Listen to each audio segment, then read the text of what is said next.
Mire, en 1981 Gabriel García Márquez publica Crónica de una muerte anunciada, justo un año antes de que el autor colombiano recibiera el Premio Nobel de Literatura en 1982.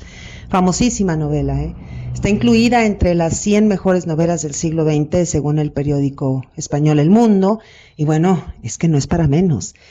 Es más que la historia de un crimen. Y con esto quiero decir que varios críticos se han equivocado al afirmar que la novela es policial. No, Crónicas de una muerte anunciada no es una novela policíaca, pero en el sentido tradicional del término. Es una novela policíaca, pero con una estructura subvertida, es decir, con un orden alterado. Pero mire, no lo afirmo yo sin sustento, sino con las palabras del propio autor. Le cuento que entre 1999 y 2001, la revista Cambio, una revista colombiana, tuvo la extraordinaria idea de incluir una sección llamada Gabo Contesta, en la que el escritor colombiano respondía a preguntas de sus lectores. Entonces sucede que en aquel, como especie de buzón, el poeta y escritor José Luis Díaz Granados le pregunta a Gabriel García Márquez ¿por qué la muerte de Santiago Nazar se anunciaba desde el primer capítulo y no se guardaba, vamos a decirlo así, como un misterio para el capítulo final? Y Gabriel le responde, fíjese, exactamente el 1 de marzo de 1999, y le va a contestar con un texto muy revelador en donde pues el propio autor nos va a hacer reflexionar sobre la técnica de la novela y también sobre el problema de la responsabilidad colectiva, porque esta responsabilidad está expuesta en la trama. Y le voy a leer las palabras que son importantísimas de Gabriel García Márquez.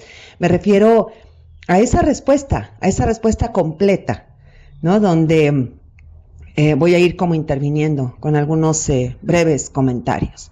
Dice: los lectores de novelas policíacas, que somos muchos en el mundo, sabemos que el placer del enigma no es saber quién es el asesino, sino navegar por el archipiélago de las pistas y los despistes hasta descubrirlo en el momento justo en que lo previó el autor. Bueno, con esto nos queda clarísimo la médula de la novela policíaca. Sigo leyendo. La explicación no es tan tonta como parece y tiene mucho que ver con la ética de la lectura. Saltar páginas para descifrar el final antes de tiempo es una debilidad moral. Y mire, quizá estas palabras no sean útiles para preguntar si las lectoras o los lectores de novelas policíacas sostienen su interés en el supuesto, ¿no? O si en el enigma, en el secreto, o si todo lo que desean es rápidamente resolver el asunto. Bueno, sigo leyendo, dice García Márquez. Pues bien, la primera versión de Crónica de una muerte anunciada pertenecía a esta última estirpe, de modo que la muerte del protagonista se mantenía en la duda hasta el final, pues era un reportaje crudo y simple del asesinato de un amigo muy querido de la infancia cometido en 1951, cuando yo hacía mis primeros pininos de periodista en el Heraldo de Barranquilla. Bueno, mire, observe aquí que con estas palabras García Márquez nos sitúa, pero no solamente que toda esta novela proviene de un hecho real, sino en una escritura que antecede a la novela, que es el reportaje, no hay un reportaje antes, de Crónica de una muerte anunciada, y esa escritura precedente, ese reportaje, del hecho real, funciona como a manera de hipotexto. Un hipotexto es decir, un texto base, un texto, ¿no?, que sirve, que es útil como sedimento. Bueno, sigo leyendo, dice García Márquez.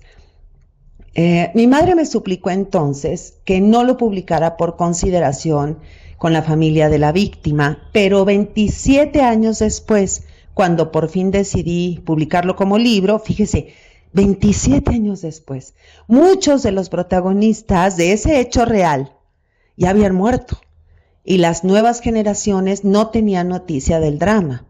Fue entonces cuando decidí, no sé por qué, dice Gabo, que la muerte se revelara desde el primer capítulo para que el lector quedara atrapado en la intriga y siguiera leyendo tranquilo, página por página y ojalá línea por línea, no para saber si lo mataron, sino cómo lo mataron. Mira nada más qué maravilla, porque García Márquez no solamente le da un giro de tuerca al periodismo para convertir el hecho real en novela, en crónica que no inicia en el principio, es decir, no inicia en lo que se dice, ¿no? En latín ab ovo, sino que inicia en el final, es decir, lo que se diría en latín para la literatura, en la narratología in extrema res, es decir, al final, con una especie como de prólogo, ¿no? Que antecede al final del inicio y por otro es una maravilla porque lo que le interesó al escritor es la creación de un lector implícito, el lector que lee línea por línea, muchísimo más enfocado en la forma de narrar los hechos que en el hecho mismo. Bueno, sigo leyendo. Dice García Márquez, el añadido fue de tan solo 3 palabras al final del primer capítulo. Ya lo mataron. Sin embargo, ellas solas me cambiaron la perspectiva total del libro que yo creía terminado y tuve que reescribirlo en su forma definitiva, no como reportaje, sino como una novela compacta en primera persona, pero que ya no era vivida sino recordada por un cronista sin nombre que había sido testigo presencial y además había hecho la investigación del crimen al cabo de 27 años de olvido. Muy García Márquez, ¿no? Este es otro acierto de nuestro noble escritor colombiano, porque la memoria es poco confiable y es ahí, en la memoria en donde se instala la ficción, me refiero a la memoria dentro de la obra. El cronista que fue testigo presencial y que además había hecho la investigación del crimen 27 años antes. O sea que el propio Gabriel, narrador testigo, recuerda algo así como si fuera el autor desdoblado. Es un autor autoficcional. Bueno, por último dice García Márquez, fue una de esas inspiraciones inexplicables que suelen ser providenciales en la vida de un escritor. El cambio de género, por supuesto, me obligó a cambiar también la estructura lineal y el realismo inmediato y apremiante del reportaje. La primera versión, como ya estaba escrita, había sido un desastre sin la química de la nostalgia y los desafueros de la poesía.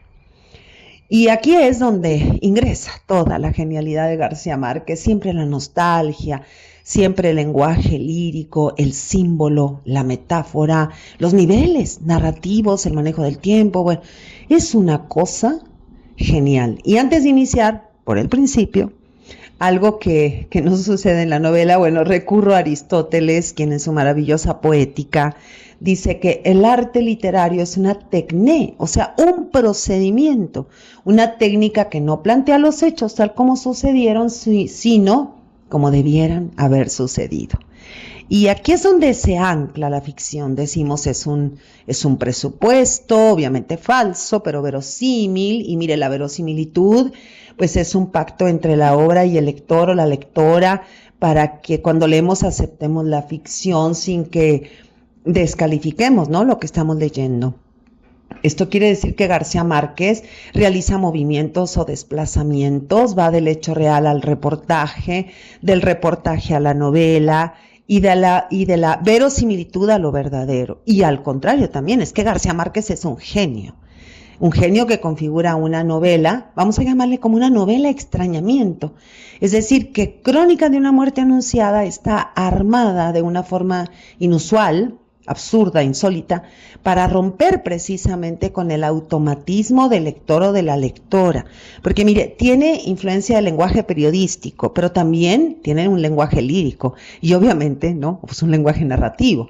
Además, en cuanto al género, se cruza con la forma de presentación de una noticia, como si fuera en la sección roja, ¿no? Y también con la crónica, o sea, en la reconstrucción detallada y verídica de los hechos de un acontecimiento de interés, ¿no? Para ese pueblo ficticio también, porque hay un pueblo aquí ficticio. Y aunque se lee esta novela rapidito y parece que muy facilito, esta novela corta es muy compleja en su técnica. Bueno, pues la novela proviene de entonces del reportaje del hecho real del asesinato de Cayetano Gentile Chimento, que ficcionalmente se llama Santiago Nazar, y que este asesinato, el asesinato real, el asesinato de Cayetano, que dentro de la novela ficcionalmente es el personaje de Santiago Nazar, se realizó por los hermanos Chica, así se apellidaban, los hermanos Los Asesinos, el 22 de enero de 1951, todo esto es real, en el municipio de Sucre, estamos hablando de la costa colombiana, y del cual, bueno, parece haber sido como parcialmente testigo el autor empírico, es decir, Gabriel García Márquez, que se convierte en autor ficcional o en narrador testigo. Fíjense qué complejo es esto. Entonces, a partir de este hecho real, la novela cuenta el asesinato de Santiago Nazar, cometido por Pedro y Pablo Vicario, a causa de la pérdida de la virginidad de su hermana Ángela. Y aquí lo significativo de la narración es que la reconstrucción de los hechos, pero mire, tome en cuenta que la reconstrucción de los hechos 27 años después, según el narrador testigo, bueno, sabemos que este narrador testigo es homónimo del autor empírico y que sigue estando envuelta, ¿no?, por la niebla de la duda en torno a esa culpabilidad de Santiago Nazar. Realmente Santiago Nazar era culpable. Qué novelón, ¿eh? Y vemos en la novela, pero mire clarito, que García Márquez usa en Crónica de una muerte anunciada la técnica de la reconstrucción de un pasado remoto, una técnica, obvio, que ya está ampliamente trabajada en sus obras, La hojarasca. La hojarasca fue publicada en 1958, una técnica que también encontramos en El otoño del patriarca, esta novela publicada en 1975, y esa técnica, me refiero a la técnica de la reconstrucción del pasado remoto, que también sucede en 100 años de soledad, pues le va a permitir a García Márquez el uso de la ambigüedad, o sea que es imposible llegar a la verdad, es imposible una reconstrucción verdadera, así muy entrecomillado, o real, o definitiva, porque la memoria no trabaja con la verdad, la memoria trabaja con la subjetividad de lo que ha ocurrido, y eso nos lleva al mito, pero también nos lleva a dudar los hechos, nos lleva como a construir toda una concepción del destino y de la fatalidad. Bueno, en la novela es el binomio de destino y libre albedrío lo que es muy relevante, entre otras cosas. Vemos el concepto de destino, un concepto que está arraigado ya en el título mismo de la novela y se introduce de nuevo en su primera frase: el día que iban a matarlo, Santiago Nazar se levantó a las 5:30 de la mañana para esperar la barca en la que venía el obispo. O sea que la muerte de Santiago Nazar está anunciada en dos sentidos. Primero, Pablo y Pedro Vicario anuncian sus intenciones, así muy literalmente, ¿no? Como prediciendo, pues claro que no están prediciendo nada, ¿no?, sino parecería, ¿no?, prediciendo la muerte, pues a cualquiera que los escuche, porque por todos lados anduvieron diciendo, ¿no?, que iban a matar a Santiago. Y bueno, todo el pueblo se entera, ¿no?, que Santiago ya está condenado por los hermanos Vicario. Y segundo, en otro sentido, quizá mucho más cósmico, la muerte de Santiago parece predestinada desde el principio. Es como si se tratara de una tragedia, ¿no?, donde están implicados pues sucesos muy azarosos. Entonces, bueno, visto de cierta manera, el asesinato de Santiago es un acto claramente intencional, cometido, permitido. Se puede decir que los gemelos Vicario eligen matarlo, parecería, ¿no? Es que tenemos estas dos opciones, ¿no?, la parte del destino y la parte del libre albedrío. Y además muchos personajes, como Victoria Guzmán, la cocinera de Santiago, su hija Divina Flor, tienen la oportunidad de advertirle a Santiago: te van a matar, pero no lo hacen. Y quizá no lo hacen porque no comprenden la gravedad de la amenaza, o, vaya usted a saber, porque quieren a Santiago muerto. Y bueno, en pocas palabras, los gemelos Vicario y los demás actúan en ese sentido con un libre albedrío. De hecho, parte del lenguaje de este narrador testigo apoya esta interpretación de la tragedia. Incluso sugiere que toda la comunidad, no solo los gemelos Vicario, toda la comunidad es culpable, toda. Pero visto de otra manera, pues la muerte de Santiago solo puede explicarse si se entiende como una muerte predestinada. Entonces, destino y libre albedrío. Y vemos que el narrador se siente todo el tiempo como desconcertado, ¿no? Porque es increíble la cantidad de sucesos, decíamos, azarosos, ¿no? Como fortuitos, que fueron como creando y poniendo las condiciones perfectas para el asesinato de Santiago. Mire, por ejemplo, la nota anónima de advertencia que Santiago no nota, no ve, la dificultad de Cristo Bedoya para encontrarlo, el hecho de que Plácida Linero cierre la puerta de su casa muy asustada. Bueno, yo estoy suponiendo que usted ya tiene idea de la novela. Además, queda claro que los gemelos Vicario, aunque actuaron por su propia voluntad, pues tampoco estaban del todo entusiasmados con matar a Santiago y bueno, de alguna manera intentaron que los detuvieran porque anduvieron por todos lados diciendo lo vamos a matar, y nadie los detuvo. Además está el misterio. ¿Por qué Ángela Vicario dio el nombre de Santiago Nazar cuando toda la evidencia disponible sugiere que Santiago no tenía absolutamente nada que ver, ni ella con él, ni él con ella?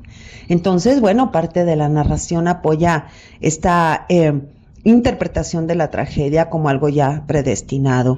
Y de forma más explícita, el narrador usa palabras, incluso las palabras destino, muerte, sentencia, con mucha frecuencia, casi con la misma frecuencia con la que usa la palabra crimen. Además, bueno, la estructura de la novela, que anuncia la muerte del personaje principal, decíamos, ya está desde la primera frase y no permite al lector ni a la lectora, pues, ni siquiera imaginar un final, un desenlace distinto, ¿no? Entonces, lo que vemos en la novela es como una especie de coexistencia, decíamos, de destino, libre albedrío. Y esta es una paradoja muy antigua, esta es la paradoja central de la tragedia griega. Bueno, García Márquez parece decirnos que el destino y el libre albedrío no son mutuamente excluyentes. Esa parte es muy importante porque si no, no entendemos tampoco por qué acabamos de decir que es la paradoja central de la tragedia griega. Ahora vamos a la relación entre realidad, ficción, memoria, que es también muy importante en esta novela. Si el drama principal de Crónica de una muerte anunciada es el asesinato de Santiago Nazar, pues aquí, ¿cuál es el drama secundario? ¿Cuál es la historia secundaria? Pues es la intervención del narrador testigo que quiere investigar, recordar, hacer recordar a la comunidad además, y como representar, ¿no?, una versión distinta o de ese dicho asesinato, ¿no? Entonces encontramos un estilo narrativo periodístico. Después de muchos años, decimos, este narrador testigo investigador, pues intenta reconstruir el relato del asesinato de Santiago Nazar. Y bueno, estructuralmente la novela también se asemeja como a un documental cinematográfico, y como una dramatización. Está la reconstrucción del asesinato mediante testimonios, muchas voces. Y esto es un problema, porque, por ejemplo, vamos a encontrar testigos que no se ponen de acuerdo acerca de los hechos. Entonces vemos que hay que como una neblina, ¿no?, que va ocultando los sucesos del asesinato, en parte porque, obvio, han pasado muchos años, y en parte porque todos en el pueblo estaban como, estaban borrachos, extremadamente borrachos la noche de la boda. Y en lugar de representar solo los hechos que parecen, ¿no?, ciertos, pues el narrador va presentando relatos llenitos de contradicciones. Y es que la narración demuestra que la memoria falla y que a veces recordar se asemeja más a la creación de la ficción que a la búsqueda de los hechos. Los hechos se pierden en el pasado y la memoria es solo una historia que nos contamos a nosotros mismos.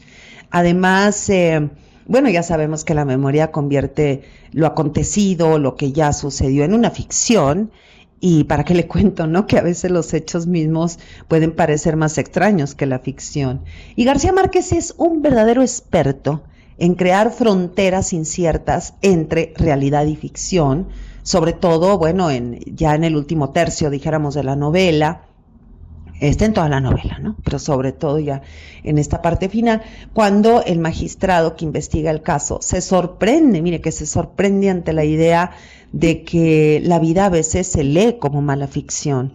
Mire, se considera que el asesinato de Santiago Nazar es por supuesto ficticio.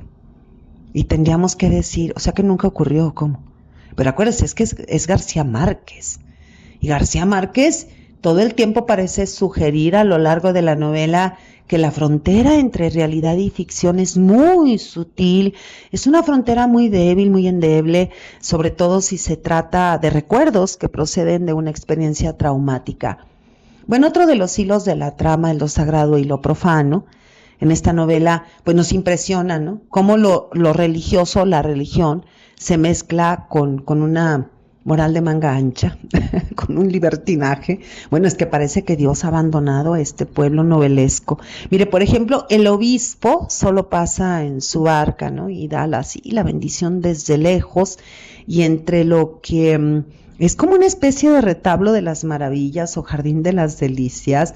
Bueno, hay una monja que se emborracha, la adolescente Divina Flores manoseada, también hay un caso grave de gonorrea, pero ¿cómo es esto posible, no? Si la mayoría de la gente de ese pueblo es supuestamente muy católica y todos son puros y honorables, pues de eso hay poco, muy poco, porque además la venganza, el asesinato, parecen también ser algo como natural.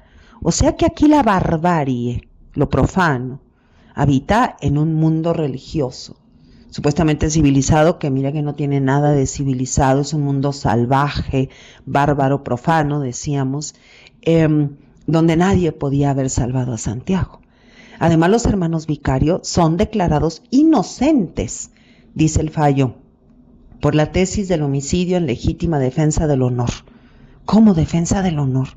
Bueno, y visto así entonces, es un pueblo de sangre, un pueblo de sexo, un pueblo de excrementos, y por supuesto que vemos aquí que García Márquez se propone no solo exponer la hipocresía de las gentes, de la gente que habita este pueblo, sino también la tragedia de la esperanza. Todos los personajes tienen alguna esperanza, y ya sabemos que la esperanza enferma, enloquece.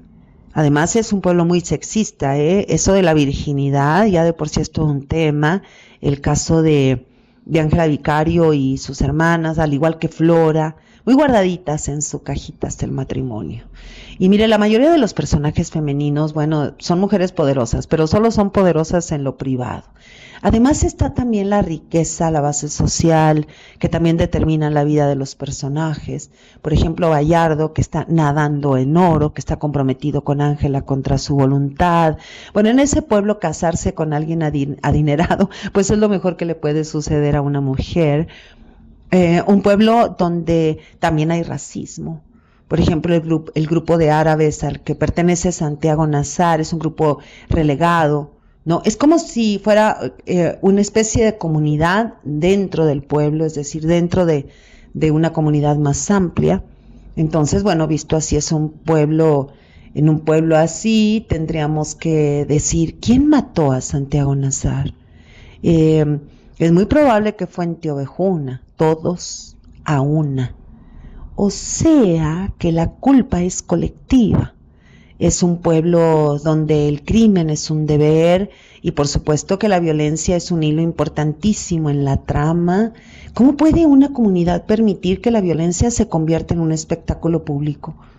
Bueno, mire, esto es lo que sucede en todo el mundo. Y en esta obra no solo es un acto violento lo importante, sino la violencia implícita que hay en no advertirle a Santiago que Pablo y Pedro Vicario lo van a asesinar, y todo el mundo lo sabe.